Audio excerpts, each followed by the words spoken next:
안녕하십니까. 여의도 24시입니다. 여러분, 이번 시간에는 원희룡 전 국토교통부 장관, 그리고 이준석, 또 그리고 장예찬, 이 세 사람에 대해서 얘기를 해보려고 합니다.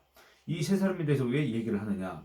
뭐 결론만 먼저 말씀드리면 그렇습니다. 여러분들, 이 원희룡이라는 사람이 과연 이 전당대회에서 어느 정도의 지지율을 기록하고 실제로는 어느 정도의 득표율을 기록할지는 잘 모르겠습니다. 그런데 지금 현재 여론조사 결과대로라고 한다면 여론조사상 국민의힘 지지층이 보내는 그 지지, 원희룡 지지율 얼마입니까? 불과 한국갤럽 기준으로 따지면 불과 11% 정도 됩니다. 근데 이 용산과 친윤계의 그런 전폭적인 지원을 받는다. 그렇다고 했을 때 그를 또 지원하는 책임 당원들의 전폭적인 지지를 받는다. 여러분들, 이게 가능한 일이라고 생각하십니까? 글쎄, 저는 거기에 대해서 별로 그렇게 회의적인 생각을 갖고 있습니다.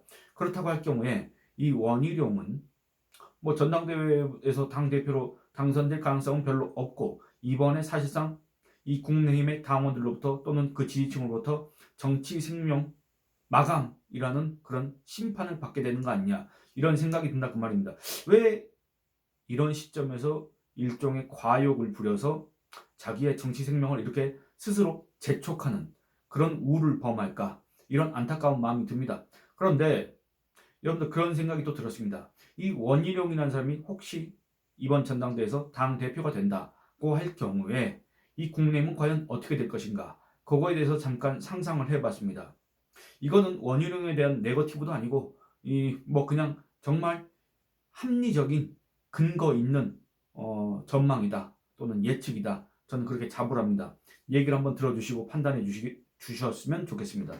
여러분들, 저는 이런 걸 몰랐습니다. 근데 제가 이틀 전에 원희룡 관련 그 영상을 올렸을 때 그 한 구독자분께서 이 어떤 기사의 링크를 댓글로 달아주셨습니다. 아무 내용이 없습니다. 그래서 한번 눌러봤습니다. 눌러봤더니 뉴데일리가 2018년 5월 25일 날 보도한 원희룡 관련 기사가 떴습니다. 근데 저 이거를 처음 알았습니다. 정말. 그래서 이거 뭔가 가짜 뉴스인가 싶었습니다.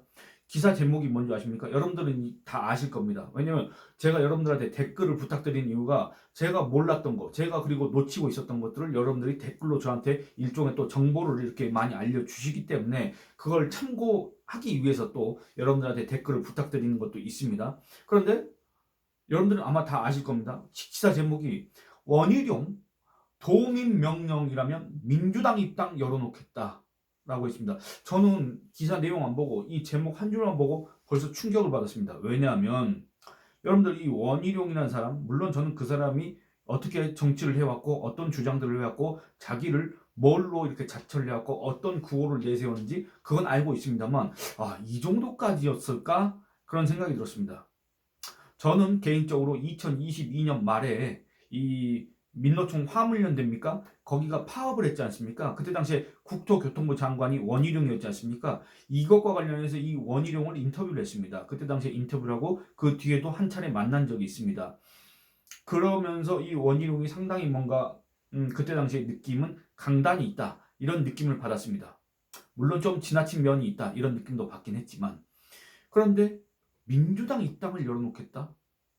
이건 조금 이해가 안 됐습니다. 여러분들, 2018년 5월 당시 민주당은, 지금은 이재명 당이지만 그때는 민주당이 뭐였습니까? 바로 문재인 당이었습니다. 여러분들, 이때 당시에 문재인 당은 뭘 하고 있었습니까? 그야말로 이 문재인의 친문 세력에 이제는 이름도 가물가물합니다. 무슨 문꿀 오소리니 뭐니 그런 친문 문파 홍위병 같은 애들이 있었지 않습니까? 그런 애들이, 그리고 또 그 더불어민주당 안에 몇 명입니까? 한 120명, 130명 가까운 그 더불어민주당 의원들이 아주 그냥 일사불란하게 문재인 결사옹이, 문재인 수령론, 이런 것들 갖다 외치면서 문재인을 보호하고 문재인에 대한 그런 것 갖다 찬양을 하고 문재인을 신격하고 그렇게 했지 않습니까? 그 당에, 그 문재인 당에 원희룡이라는 사람이 입당할 수도 있다, 그런 가능성을 내비쳤다. 여러분들 어떻습니까? 여러분들 기준에서 보수란 무엇인가 이렇게 고민을 해봤을 때 원희룡은 과연 보수입니까? 원희룡은 우파입니까? 애매하지 않습니까? 분명히 원희룡이 평소에 했던 말들은 보수적인 가치를 강조를 했었고 우파적인 면모를 보였는데 어떻게 민주당에 어떻게 문재인 당에 입당할 수도 있다는 그런 얘기를 했을까? 저는 이해가 되지 않습니다. 물론 그 앞에 도민 명령이라면이 붙긴 했지만 제주도민이 명령이라면 결국에 뭔 말입니까?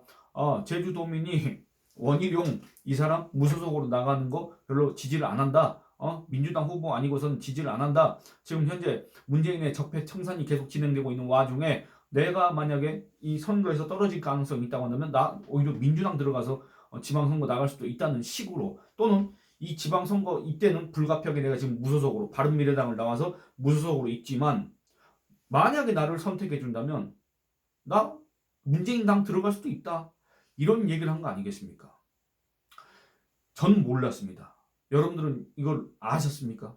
정말 저는 이게 충격적이라고 생각합니다. 그리고 이 기사의 부제목 뭐가 있냐면 노무현 구주기에는 노탄핵 창성표 정치하는 동안 가장 부끄러운 하나 이렇게 얘기를 했습니다. 결국엔 또 이 말은 뭔 말입니까? 노무현의 후계자를 자처하는 문재인 그 문재인을 아주 떠받드는 그 더불어민주당 문재인 당을 지지하는 문재인 지지층한테 더불어민주당 지지층한테 이 원희룡이 일종의 구애를 한 거 아니겠습니까? 그렇다고 한다면 좋습니다. 정치적으로 자기가 이런 표 계산을 해서 그런 거 하는 거 좋은데 그렇다고 한다면 여러분들이 생각하는 보수적 가치, 우파적 가치는 모두 다 버렸다. 내팽개쳤다. 표를 위해서 제주지사 재선을 위해서는 원희룡은 그런 것도 다 버릴 수 있는 사람이다. 이렇게 얘기할 수 있지 않습니까? 그런 것들을 한번 생각을 해봤습니다. 결국에는 나 보수 아니다. 좋게 말하면 나 진보다. 그냥 객관적으로 말하면 나 좌파다. 나는 제주지사 재선하기 위해서는 나는 문재인의 수하가 될 수도 있다. 나는 그 몸빠 중에 하나가 될 수도 있다. 나는 그 친문 중에 하나가 될 수도 있다는 식으로 그동안에 얘기해왔던 보수적 가치들을 다 내팽개쳤다. 이런 비판을 자초할 수 있는 대목이지 않습니까? 여러분들 원희룡 제가 이 유승민에 대해서 얘기할 때 그리고 그 유승민도 자기에 대해서 뭐라고 얘기합니까? 따뜻한 보수, 개혁 보수 이런 소리를 합니다. 근데 원희룡도 2000년대 초중반부터 따뜻한 보수를 계속 외쳐댔고 개혁 보수를 외쳐댔습니다. 그래서 제가 말씀드렸지 않습니까? 제가 원희룡과 만났을 때 이런 무슨 따뜻한 보수, 개혁 보수 외치는 사람들에 대해서 제가 이렇게 비판을 했다. 아니 보수면 보수고 우파는 우파지 그 앞에 수식어를 왜 붙여서 무슨 따뜻한 보수냐 그럼 차가운 보수도 있고 미지근한 보수도 있느냐 라고 했을 때 원희룡의 표정이 일그러졌다는 그 얘기를 제가 여러분들한테 몇 차례 드린 바 있습니다. 그렇습니다. 저는 그 비판이 전혀 억지스럽지 않다고 생각합니다. 보수면 보수고 우파면 우파지 따뜻한 보수고 차가운 보수고 그런 게 어디 있습니까? 그런데 원희룡은 어쨌든 따뜻한 보수든 차가운 보수든 미지근한 보수든 약간 따뜻한 보수든지 어떤 보수든지 어쨌든 자기의 보수적 색채가 있었는지 없었는지 모르겠지만 그걸 갖다가 자기 제주지사 재선을 위해서는 얼마든지 버려버릴 수 있다는 식으로 얘기를 했다. 그런 과거를 갖고 있다. 색깔 세탁을 시도했었다. 이겁니다. 이런 사람이 지금 현재 절체절명의 위기에 빠진 이 국내힘의 대표를 하겠다고 나섰습니다. 그러면 여러분들 이 사람을 보수라고 인정할 수 있습니까? 그런데 한동훈은 좌파다 라고 하는 사람들이 이 원희룡에 대해서는 이런 원희룡의 과거에 대해서는 심지어 민주당에 입당할 수도 있다고 문재인 당에 입당할 수도 있다고 했던 그 원희룡의 과거에 대해서는 왜 이렇게 아무 말도 안 하고 있는지 모르겠습니다. 이해가 되지 않습니다. 한동훈은 그 주변에 김경률과 한문경, 진중권 이런 사람이 있다고 해서 좌파고 한동훈은 장인이 옛날에 무슨 친중 행보를 했다고 해서 좌파고 한동훈은 무슨 처가 식구의 어떤 무슨 문제가 있어서 한동훈도 도덕적으로 깨끗하지 못하다고 해서 또 그렇게 비난하고 근데 여러분들 한번 보시기 바랍니다. 원희룡은 민주당에 입당할 수도 있다고 했습니다. 좌파입니까? 우파입니까? 보수입니까? 진보입니까? 애매하지 않습니까? 근데 왜 이 원희룡의 정체성에 대해서는 사람들이 의심하지 않습니까? 여러분들 그리고 원희룡도 애초에 그 근본을 따져보면 운동권 출신이지 않습니까? 원희룡이 그 뒤에 우파로 과연 전향했을까? 거기에 대해서는 지금 와서 돌이켜보면 과연 전향했다는 흔적이 어디 있을까? 원희룡이 한나라당에 들어왔다고 해서 한나라당을 통해서 정치권에 입문했다고 해서 과연 원희룡이 전향했다고 할 수 있을 것인가? 그렇지 않습니까? 어떻게 그걸 확신합니까? 아닙니다. 근데 왜 그런 기준은 원희룡한테 적용이 안 되고 한동훈한테는 한동훈 좌파 이렇게 주장하면서 한동훈은 뭐 어쩌고 저쩌고 뭐 하면서 한동훈은 문재인의 사냥개 이러면서 계속 한동훈에 대한 비난만 그렇게 이어지는지 이상하지 않습니까? 여러분들 기준이라는 거는 그 어떤 사람한테 적용해도 똑같아야 됩니다. 근데 왜 이 사람한테 적용하는 기준이 다르고 이 사람한테 적용하는 기준이 다릅니까? 그거는 그야말로 문재인의 전매 특허라고 할 수 있는 내로남불, 조국의 그 특허라고 할 수 있는 내로남불이지 않습니까? 근데 왜 자칭 보수라고 하는 사람들은 지금 그런 내로남불을 이 원희룡과 한동훈한테 각각 따로 기준을 적용하면서 내로남불이라는 비판을 자초하는지 모르겠습니다. 그리고 여러분들 제가 아까 말씀드렸던 것처럼 이 혹시 원희룡이 국민의 대표로 당선된다. 그래서 이 국민의 당권을 쥔다고 했을 때 국민의힘은 과연 어떤 당이 될까? 뭐 여러 가지의 경우의 수를 상상해 볼 수 있겠습니다. 이거는 제가 원희룡의 당선을 막기 위해서 원희룡이 선거에서 낙선하는 거를 바래서 이런 얘기를 하는 게 아닙니다. 그냥 정말 이유 있는 근거 있는 추론입니다. 뭐냐면 일단 원희룡은 당정화합, 무슨 당과 정부가 한마음 한뜻으로 있어야 된다 이런 걸 얘기했기 때문에 지금 총선 참패 이후에 특히나 이 윤석열 대통령이 총선 참패 요인을 제공했다. 그래서 이 총선 참패 이후에 고조된 이 당정 관계 재정립, 수평적 당정 관계 정립 이런 거는 물 건너가게 된다. 그렇습니다. 물론 어떤 게 더 맞는 것인지는 잘 모르겠습니다. 그런데 지금 현재 국민의힘 지지층은 이걸 바라고 있는데 원희룡이 됐을 경우에는 그게 안 될 가능성이 너무나도 크다. 명백하다. 왜냐? 그거를 막기 위해서 사실상 나왔다고 보면 된다. 왜냐? 이번 전당대회 출마한 이유가 그거라고 벌써 이렇게 일성으로 밝혔지 않습니까? 그러면 그런 지지층, 국민의힘 지지층의 바람과는 전혀 거리가 먼 당, 지금 현재 이 지리멸렬, 이 무기력한 이 웰빙 무능 정당, 이 대통령실의 용산의 여의도 출장소와 비슷한 그런 정당이 될 수밖에 없다. 아주 극단적으로 생각하면 그렇습니다. 그러면 또 다른 얘기를 한번 해보겠습니다.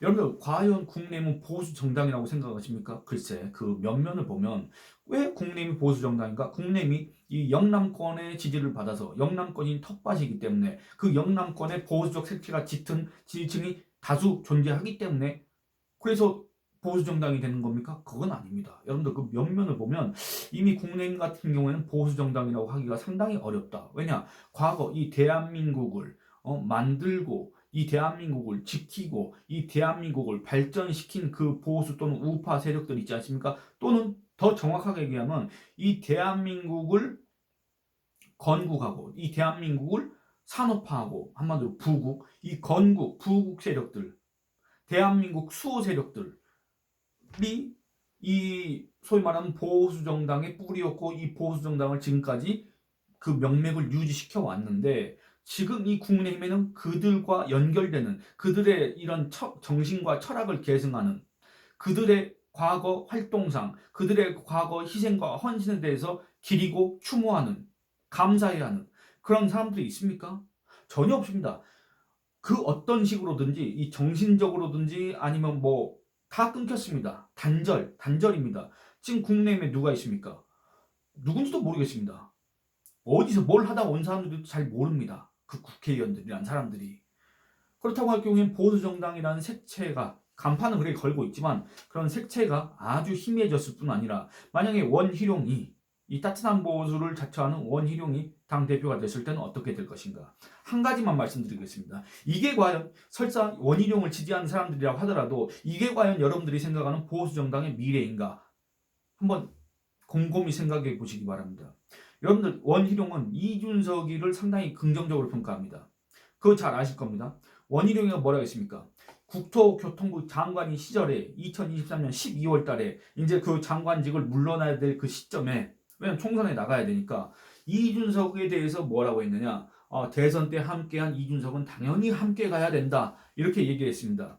여러분들이 생각하실 때 이준석이가 보수입니까? 여러분들이 생각하실 때 이준석이가 대한민국 건국과 부국 이 대한민국을 수호했던 그 세력들의 그 정신과 철학을 계승하는 정말 대한민국의 우파라고 생각하십니까? 그렇지 않습니다. 이준석이는 그 어느 모로 봐도 보수 또는 우파라는 평가를 받을 만한 구석이 단 한 구석도 없습니다. 그런데 원희룡이라는 사람이 이런 이준석한테 대선 때 함께 했기 때문에 같이 가야 된다.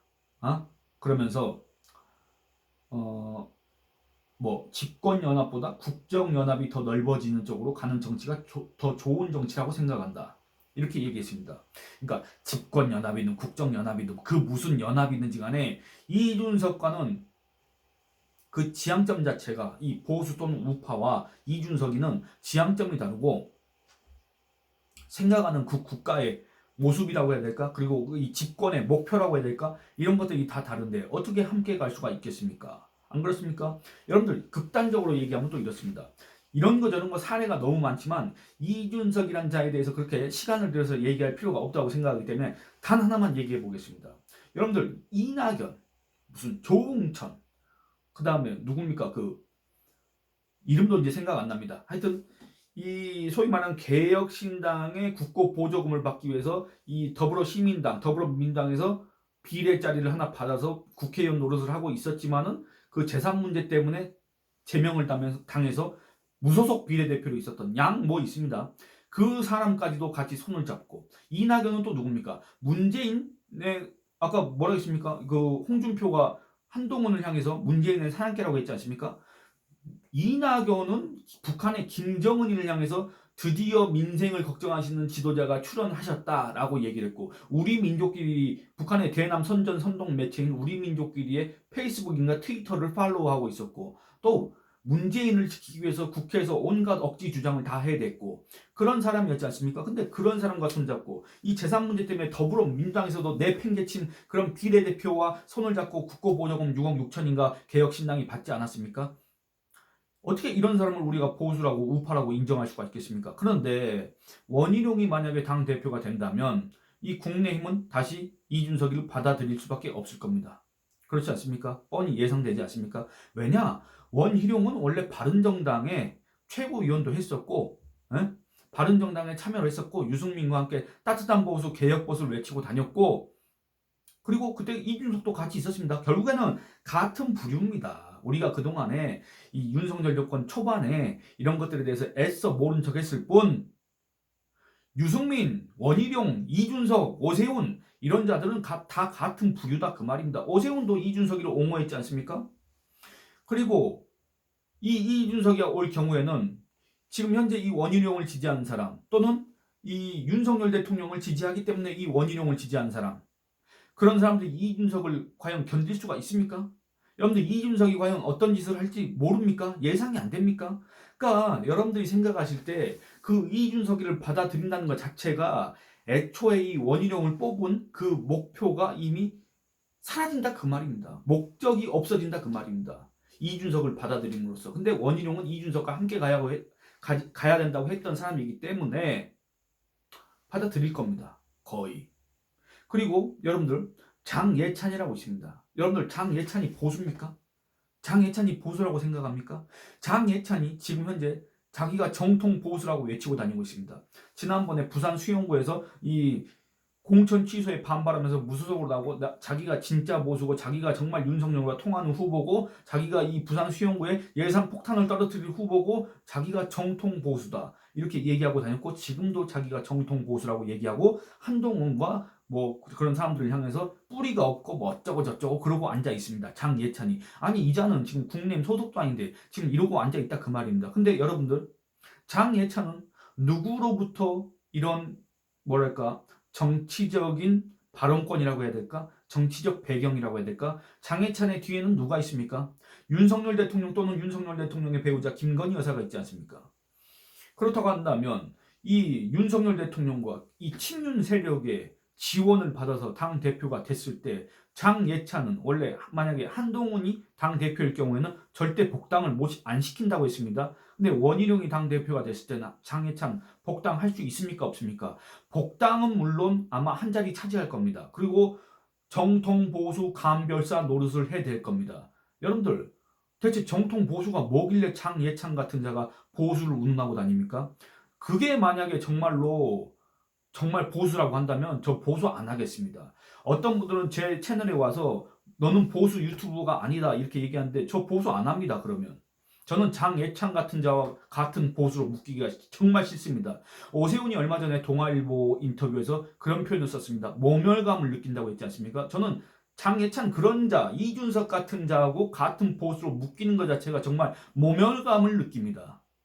아마 여러분도 그런 느낌을 가지실 겁니다. 근데 원희룡이 당대표가 됐을 경우에는 이런 자들이 이 그나마 명맥 또는 표면적으로 보수정당이라고 하는 그 국내힘에 와서 나 보수요, 나 정통 보수요, 나 개혁 보수요, 나 따뜻한 보수요, 나 새로운 보수요, 나 합리적 보수요 이렇게 외치고 다니면서 정말 그동안의 이 대한민국을 지키기 위해서 정말 그동안의 이 대한민국 보수의 명맥을 지켜온 정말 진짜 보수 정통 보수를 향해서 별의별 소리를 다 해야 될 겁니다.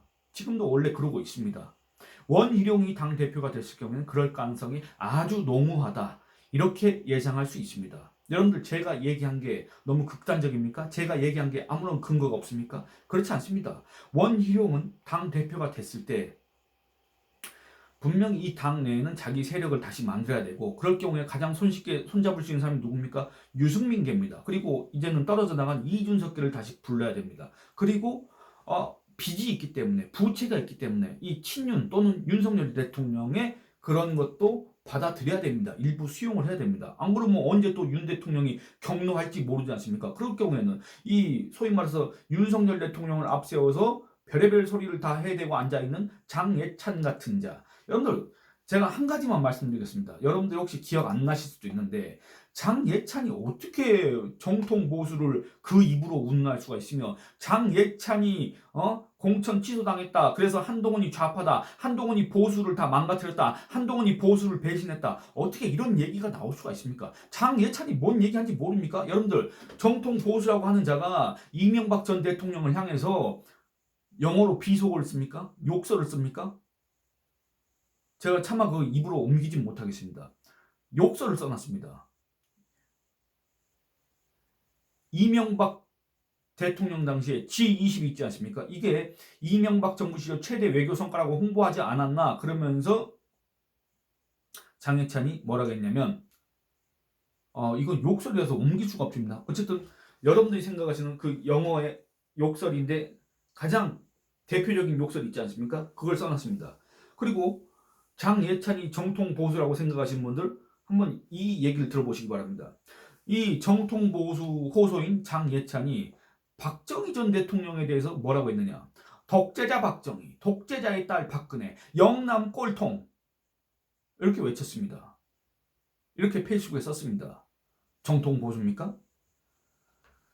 그러니까 이런 것들을 보면 지금 현재 나 정통 보수요 외치는 장예찬 그리고 나 개혁 보수요 나 새로운 보수요 나 따뜻한 보수요 외치는 이런 과거 바른정당 개보신당 계열 이런 자들이 국민의힘의 당권을 차지했을 때 이 국민의힘은 과연 보수 정당이 될 것인가? 이 국민의힘은 과연 보수 또는 우파 지지층의 지지를 받는 정당으로 계속 남아 있을 수 있을 것인가?